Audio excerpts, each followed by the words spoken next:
Okay, folks, today we're going to be in section 5.7 where we're working on finding the distance on the coordinate plane between points. And our essential question asks, how can I find the distance between 2 points on the coordinate plane? So what I'm going to do is I'm going to give us a coordinate plane here.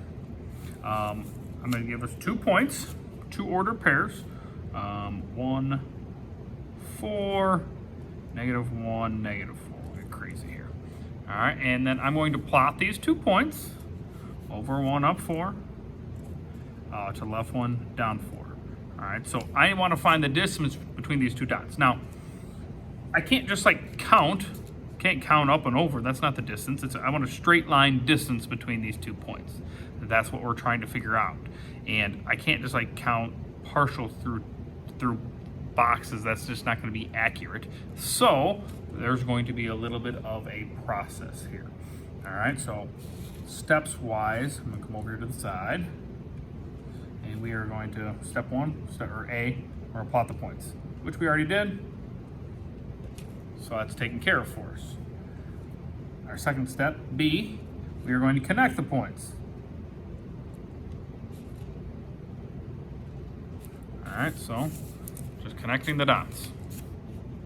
I'm pretty good at that when I get kids' meals at restaurants like Chili's.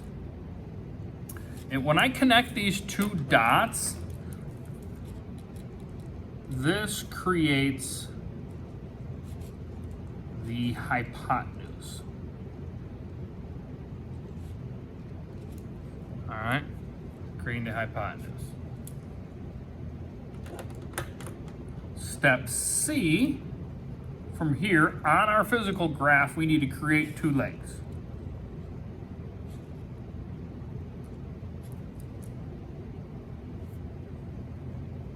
So I have to make another dot somewhere because we're trying to make a triangle, a right triangle. I can't just put it wherever I want. It has to be in 2 specific spots. For this example, it's going to have to be right here, or it's going to have to be down here. That's the only way we can have a right triangle. All right, so I'm just going to put it up here. And by doing that, the dot there, I go all the way down, I go over, I have my right triangle. I know it's a right triangle because I see the right angle there in the corner. Step D, we're going to find the find the lengths.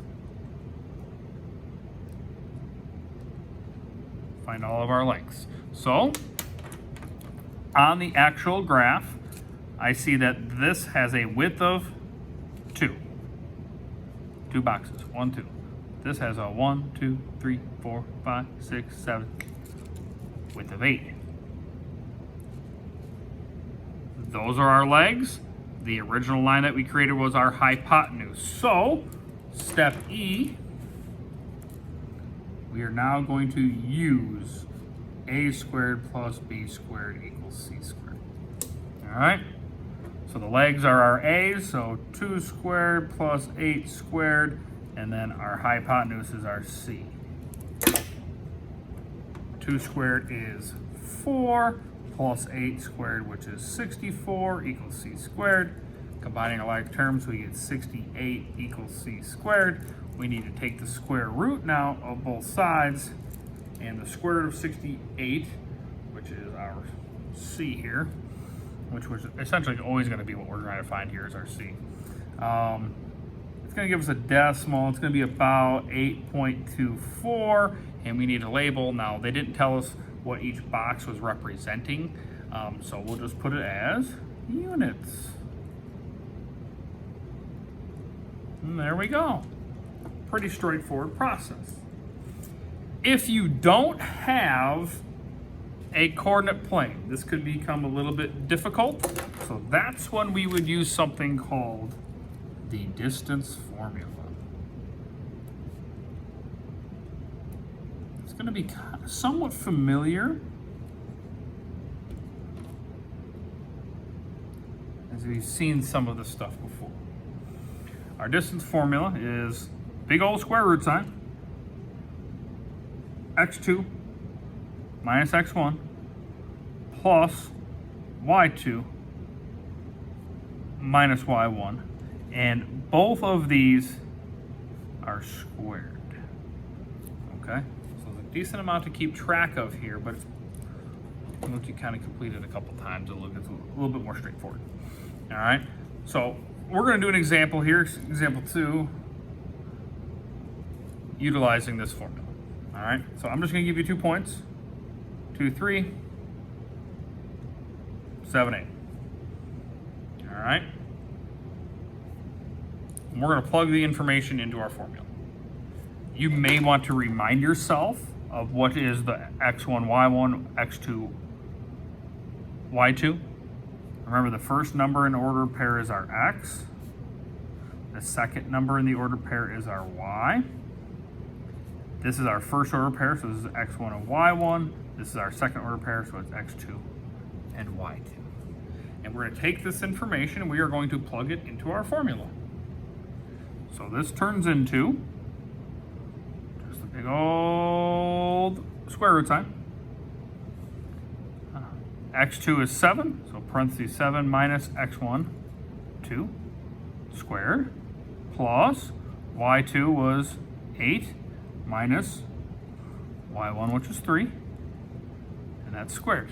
Now, once you have negatives in here, it's important that you're careful with that, but this one, we don't have that right now. So, all right, I'm going to solve inside the parentheses first, like order of operations. So that's going to give me 5 squared plus, all right, 5 squared. I'm going to square these numbers. That's next on my list.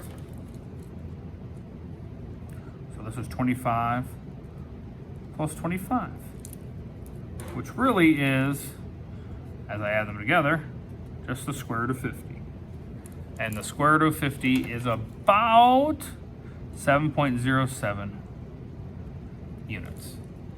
And that's how we use our distance formula.